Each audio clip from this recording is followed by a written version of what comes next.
আজ আমরা মাইক্রোসফট ওয়ার্ডে ঠিক এমন একটা এমসিকিউ কোশ্চেন তৈরি করা দেখব।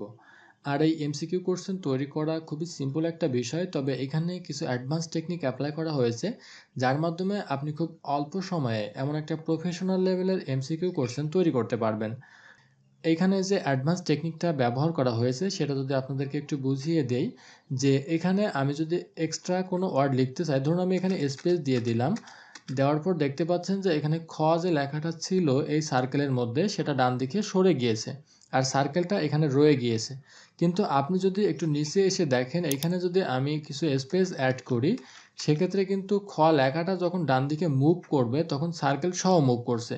তো এভাবে আপনি যদি এই প্রফেশনালভাবে একটা এমসিকিউ কোশ্চেন তৈরি করেন, তাহলে এমসিকিউ কোশ্চেনের মধ্যে যে অপশনগুলো থাকবে সেগুলো আপনি যদি পরিবর্তন করতে চান তাহলে কিন্তু খুব সহজে পরিবর্তন করতে পারবেন, সেখানে কোনো ঝামেলা হবে না। আর আপনি যদি নর্মাল ওয়েতে এই এমসিকিউ কোশ্চেনটা তৈরি করেন, সেক্ষেত্রে কিন্তু আপনাকে এমন ম্যানুয়ালি ধরে ধরে এটা সেট করতে হবে, একটা সময় সাপেক্ষ ব্যাপার হবে, এটা অবশ্যই ভালো হবে না।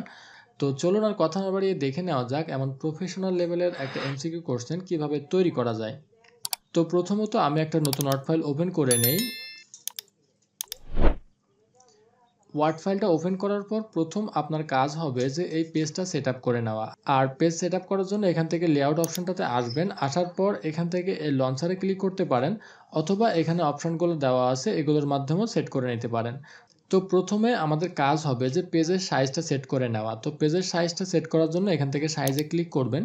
ক্লিক করার পর এখান থেকে আপনার প্রয়োজন মতো যে কোনো একটা পেজ সাইজ আপনি দিয়ে দিবেন। এরপরে আমরা যে কাজটি করব সেটা হচ্ছে যে এই পেজের মার্জিনটা সেট আপ করে নিব। আর তার জন্য এই মার্জিনে ক্লিক করব। ক্লিক করার পর এখান থেকে ন্যারো যে অপশনটা রয়েছে 0.5 ইঞ্চ করে সব সাইডে দেওয়া আছে, তো এটা আমরা সিলেক্ট করব। অথবা আপনি আপনার প্রয়োজন মতো এখানে মার্জিনটা সেট আপ করে নেবেন। এরপরে আমরা যে দুইটা কলামে লিখেছিলাম যে বাম সাইডে কিছু কোশ্চেন থাকবে এবং ডান সাইডে কিছু কোশ্চেন থাকবে, তো দুইটা কলামে এই পেজটাকে ভাগ করার জন্য এখানে কলাম অপশন রয়েছে, এটাতে ক্লিক করবেন। ক্লিক করার পর এখান থেকে এই টু কলাম এটা সেট করে দিবেন। এখন প্রথমে কাজ হবে যে আপনাকে হেডারটা দেওয়া বা হেডিংটা দেওয়া। তো হেডিং দেওয়ার জন্য আপনারা এখান থেকে ইনসার্ট অপশনে আসবেন, আসার পর এখান থেকে হেডার অপশনটাতে ক্লিক করবেন। ক্লিক করে আপনার হেডারটা ব্ল্যাঙ্ক একটা হেডার এখানে ক্লিক করবেন।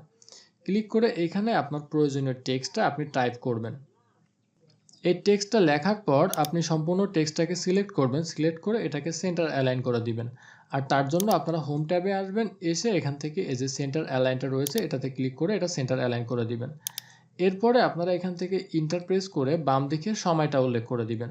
আর বাম দিকে কার্সার পয়েন্টটা আনার জন্য এখান থেকে লেফট অ্যালাইন এটাতে ক্লিক করবেন, ক্লিক করলে এটা বাম দিকে চলে আসবে। এবার এখানে সময়টা উল্লেখ করে দিবেন।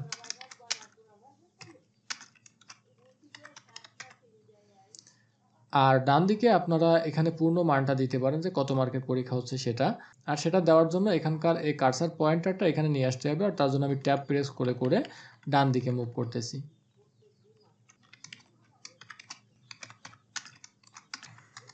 এটা লেখার পর আপনি এই দুইটা লেখার নিচে এই বরাবর একটা আন্ডারলাইন দিতে পারেন।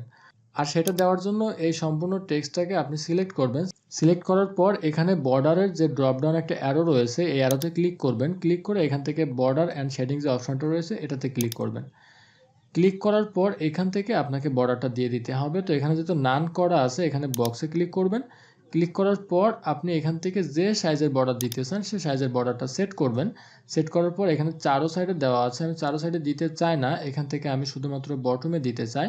আর তার জন্য এই শুধুমাত্র বটমটাই সেট করব এখান থেকে, আর বাকিগুলো নান করে দিব। নান করে দেওয়ার পর জাস্ট এখান থেকে ওকেতে ক্লিক করে দিব, দিলে দেখতে পাবেন যে নিচে একটা বর্ডার চলে আসছে। তো এখন এখানে আপনার মোটামুটি কাজ শেষ। এবার আপনাকে এই মেইন বডিতে কিছু কোশ্চেন লিখতে হবে এবং এমসিকিউ অপশনগুলো দিতে হবে। তো এবার এখান থেকে হেডার অ্যান্ড ফুটারটা আপনি ক্লোজ করে দিবেন। তার জন্য এখান থেকে যে হেডার অ্যান্ড ফুটার অপশনটা রয়েছে এটাতে আসবেন। আসার পরে এখানে ক্লোজ হেডার অ্যান্ড ফুটার এটাতে ক্লিক করবেন। ক্লিক করার পর এটা একটু ঝাপসা হয়ে যাবে, তবে এটা প্রিন্ট করার সময় অবশ্যই ক্লিয়ার প্রিন্ট হবে, এটা সমস্যা হবে না। এখন এইখানে আপনাকে কোশ্চেনগুলো লিখতে হবে। তো কোশ্চেনগুলো লেখার আগে আপনাকে এখান থেকে অবশ্যই ফন্টটা সেট করে নিতে হবে। তো আমরা এখান থেকে সুতো নিয়ম যেটা সেট করে নিলাম এবং ফন্ট সাইজটা 14 দিয়ে দিলাম। এরপরে এখানে আমরা সিরিয়ালটা দিয়ে দেবো, অটোমেটিক সিরিয়াল। আর সেটা করার জন্য এখান থেকে সিরিয়ালের যে ড্রপডাউন অপশনটা রয়েছে নাম্বারিং এটাতে ক্লিক করব। ক্লিক করার পর এখান থেকে নাম্বারিং অপশনটাতে ক্লিক করে এটা সেট করে দেব। এখন এখানে বাম দিকে দেখতে পাচ্ছেন যে অনেক বেশি স্পেস রয়ে গিয়েছে, তো আমরা এই স্পেসটাকে কমিয়ে দিতে চাই। আর সেটা করার জন্য এই নাম্বারের উপরে একদম উপরে একটা ক্লিক করবেন। ক্লিক করলে নাম্বারটা সিলেক্ট হয়ে যাবে। এবার আপনারা এখানে প্যারাগ্রাফে যে লঞ্চারটা রয়েছে এই লঞ্চারে ক্লিক করবেন। ক্লিক করার পর আপনার সামনে এমন একটা ডায়লগ বক্স ওপেন হবে। এখানে দেখতে পাচ্ছেন যে ইন্ডেন্টেশন একটা অপশন রয়েছে, যেখানে লেফটে রয়েছে 0.25। তো এটা আপনি কমিয়ে দিবেন, কমিয়ে এখান থেকে 0 করে দিবেন। দিলে আপনার এই মার্জিন বরাবর এটা সেট হয়ে যাবে। এরপর এখান থেকে ওকেতে ক্লিক করে দিবেন। দিলে দেখতে পাচ্ছেন যে এই মার্জিন বরাবর এই নাম্বারিংটা সেট হয়ে গিয়েছে। এবার এখানে আপনি আপনার এমসিকিউ কোশ্চেনটা টাইপ করে দিবেন।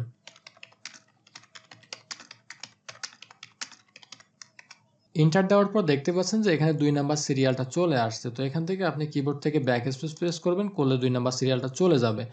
এবার এখানে আপনার বুলেট অ্যাড করতে হবে, যে আপনি ক, খ, গ, ঘ 4টা অপশন দিবেন। তো আপনি যদি এখানে ক লিখেন, লেখার পরে এখান থেকে ইনসার্টে ক্লিক করে এই যে শেপ অপশন রয়েছে, শেপ অপশনে এসে ওভাল একটা শেপ রয়েছে, এটা নিয়ে জাস্ট এই কর উপরে ড্র্যাগ অ্যান্ড ড্রপ করে আপনি কিন্তু একটা শেপ এখানে ড্রয়িং করতে পারবেন। করার পরে এখান থেকে শেপের ফিলে এসে এখানে নো ফিল দিয়ে দিবেন। দেওয়ার পর এখান থেকে শেপ আউটলাইনে এসে এখান থেকে কালারটা ব্ল্যাক করে দিবেন, আর যদি আপনার সাইজ চেঞ্জ করা লাগে সেটা করে নেবেন। এরপরে আপনি এখান থেকে অ্যারো দিয়ে এটা সেট করে নিতে পারেন।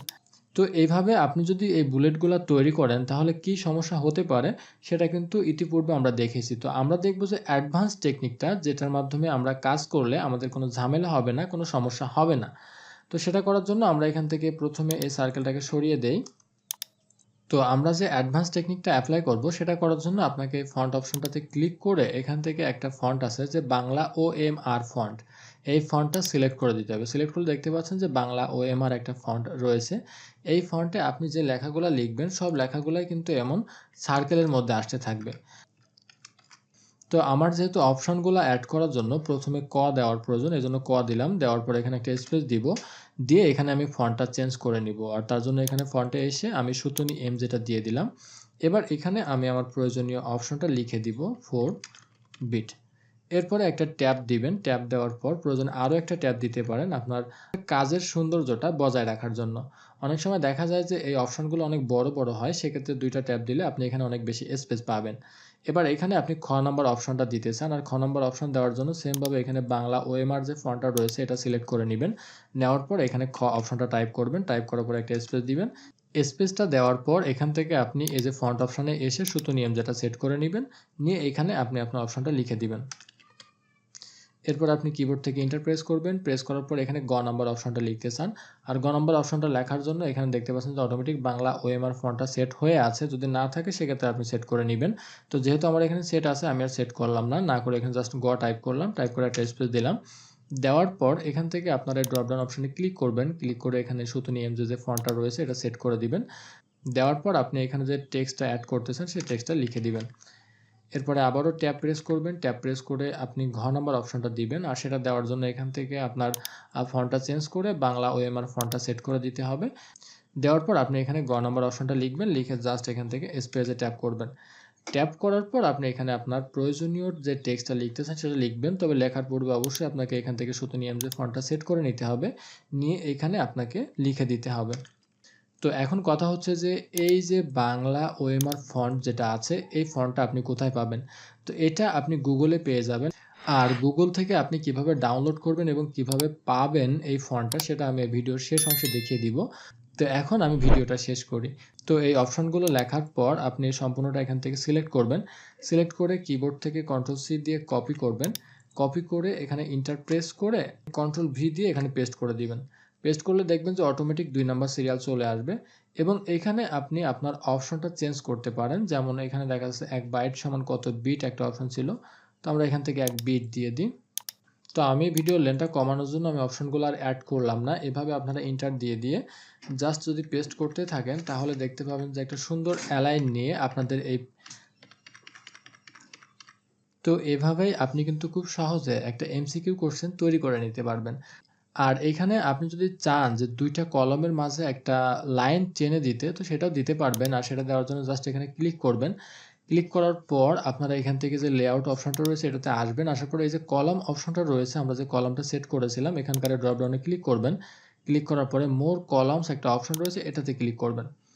ক্লিক করার পর এমন একটা ডায়লগ বক্স ওপেন হবে। এবার এখানে দেখতে পাচ্ছেন যে লাইন বিটুইন একটা চেক বক্স আছে, এই চেক বক্সটা চেক মার্ক করে দিবেন। চেক মার্ক করে দিলে দেখতে পাচ্ছেন যে এইখানে একটা লাইন চলে আসছে, যে এই চেক মার্কটা ওঠানো থাকলে এই লাইনটা এখানে থাকে না, আর এই চেক মার্কটা চেক মার্ক করে দিলে এই লাইনটা এখানে চলে আসে। এরপরে এখান থেকে স্পেসিংটা অবশ্যই আপনাকে 1 করে দিতে হবে, কারণ আমরা যেহেতু দুই সাইডে 0.5 করে রেখেছিলাম আর দুই সাইড মিলে অবশ্যই অন হবে। তো এখানে অন ইঞ্চ স্পেস দিয়ে আপনি এখান থেকে ওকেতে ক্লিক করে দিবেন। দিলে দেখতে পাচ্ছেন যে এখানে মাঝ বরাবর একটা লাইন চলে আসছে। তো এখানে যে দুইটা কলাম নিয়ে কাজ করা হয়েছে সেটা স্পষ্ট বোঝা যাচ্ছে। এখন আমরা একটু দেখব যে কিভাবে আপনারা এই যে বাংলা ওএমআর যে ফন্টটা রয়েছে এটা গুগল থেকে ডাউনলোড করবেন। তো এই বাংলা ওএমআর ফন্টটা ডাউনলোড করার জন্য আপনি আপনার পছন্দ মতো যে কোনো একটা ব্রাউজার ওপেন করে নেবেন। তো যে কোনো একটা ব্রাউজার ওপেন করে এখানে আপনারা লিখবেন যে বাংলা ওএমআর ফন্ট। জাস্ট এটা লিখে আপনি কিবোর্ড থেকে এন্টার প্রেস করবেন। এন্টার প্রেস করার পর প্রথম যে ওয়েবসাইটটা পাবেন এই ওয়েবসাইটটাতে আসবেন। আসার পর আপনারা এমন কিছু টেক্সট দেখতে পাবেন। এখান থেকে একটু স্ক্রল করে নিচে আসবেন। নিচে আসলে আপনারা এটা ডাউনলোড অপশন পেয়ে যাবেন। এখানে দেখতে পাচ্ছেন যার ডাউনলোড অপশন রয়েছে, এখান থেকে ডাউনলোডে ক্লিক করলে এটা ডাউনলোড হয়ে যাবে। আর ডাউনলোড হওয়ার পরে ফন্টটা আপনারা ইনস্টল করে নেবেন। তো এইখান থেকে এই ফন্টটা ডাউনলোড করে ইনস্টল করবেন। ইনস্টল করার পর আপনার কম্পিউটারটাকে রিস্টার্ট দিবেন। রিস্টার্ট দেওয়ার পর মাইক্রোসফট ওয়ার্ডে আসলে আপনারা এখানে ফন্টের মধ্যে এই যে বাংলা ওএমআর ফন্টটা রয়েছে এটা খুঁজে পাবেন। এরপরও এই ফন্টের ডাউনলোড লিঙ্কটা আমি ডিসক্রিপশন বক্সে দেওয়ার চেষ্টা করব, আপনারা সেখান থেকে একটু চেক করে নেবেন। তো বন্ধুরা, আশা করি এই ভিডিওটি আপনার উপকারে আসবে। ভিডিওটি যদি আপনার ভালো লেগে থাকে তাহলে অবশ্যই একটা লাইক করবেন, আর এই ভিডিওটা আপনার বন্ধুদের মাঝে শেয়ার করে দিবেন। তাহলে তারাও মাইক্রোসফট ওয়ার্ডের মাধ্যমে এমন সুন্দর একটা এমসিকিউ কোশ্চেন তৈরি করার বিষয়টি জানতে পারবে।